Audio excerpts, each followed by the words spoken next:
Joining us now is Joel Rubin, former Deputy Assistant Secretary of State and President of Washington Strategy Group.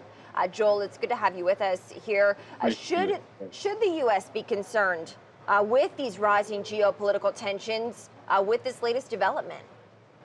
Yeah, Chris and Tim, we absolutely should be concerned, and yet that doesn't mean we don't have anything that we can do to resolve it and deal with it. And the moment that you just described, where Iran is enriching at higher levels than what it had agreed to in the Iran nuclear deal from 2015, that's a choice of theirs, and they're choosing to do this because they don't believe that they're benefiting from that nuclear deal. And in fact, the United States, we exited that deal, so we're in a bit of this ironic position where the U.S. we left the deal, but we're telling Iran to stay in it.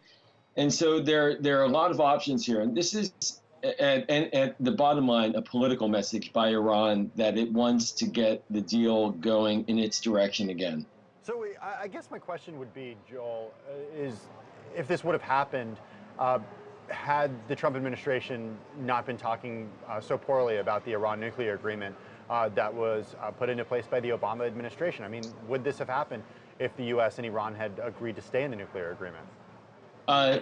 Without a doubt, it would not have happened. And Tim, I'm glad you brought that up because Iran was complying with the nuclear deal. Even the United States, under President Trump, acknowledged this, and the intelligence community acknowledged it. All of our international partners in Europe acknowledged it. So this is a definitively calculated move by Iran to raise the stakes. And they're saying, look, the United States, you violated the deal by no longer complying with sanctions relief as part of that deal when we did comply with our nuclear commitments. So we're not going to play that same game. And there are arguments being made by some of those who are opposed to this nuclear deal concept that Iran would have done this anyways. But that's not a guarantee. That's years down the road. So right now we have a nuclear crisis of essentially our own making. So there's no doubt, given everything that's happened over the past 2 months, Joel, the tensions have been escalating and Iran pushing more and more and more, even though it sounds like based on this enrichment level, it's still a far way from having a full-on nuclear capability. What do we know about the way that Iran operates, the strategy here, and how the U.S. Should proceed?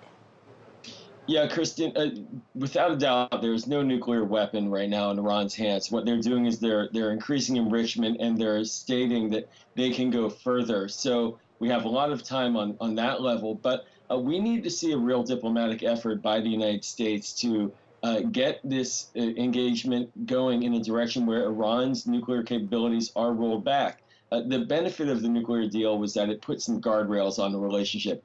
The danger right now, as you pointed out, is that things are happening outside of just the nuclear discussion. A surveillance aircraft of ours shot down, ships getting hit by a random ordnance. These are things that could trigger a wider conflict, and we don't have guardrails in place to prevent that, and that's significant. Now, what can be done going forward is Europe is trying to come in with a third way and say that they will provide economic relief, but they're being sanctioned by the United States for those efforts. The United States, we need to allow Europe to do its work, to allow for some economic benefits to go to Iran that they agreed to receive from that nuclear deal if they go back into compliance. But if they don't, then of course we're in a whole new zone of uncertainty, and we're going back a decade of diplomacy.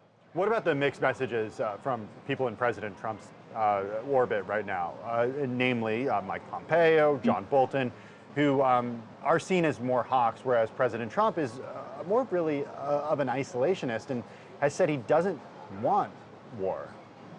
Yeah, it's really hard to decipher exactly the motivation for President Trump in this instance, because when you look at North Korea as an example, the president is engaging with and meeting with Kim in North Korea, a country that has nuclear weapons. But Iran does not have nuclear weapons, and the president's not speaking with them.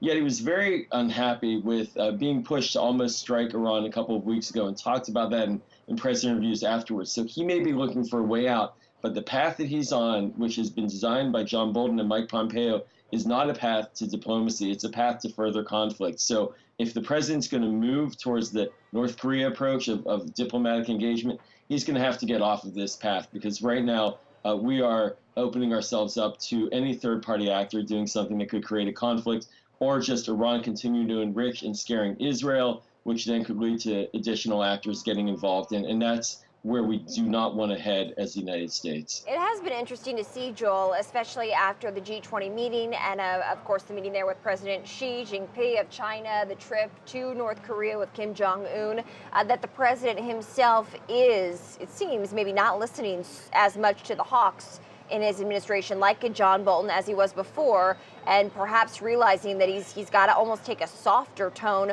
which has not characteristically been Trump the first 2 years in office. You're right, and yet the thing that Trump needs to understand, and I don't think he quite gets it, is that Iran is not North Korea. So the approach with North Korea, this has gotten him to a diplomatic position, but with Iran calling for diplomacy, but the threats that are ongoing, Iran's politics are very dynamic. It's an 80 million person country. It's not one man rule like in North Korea.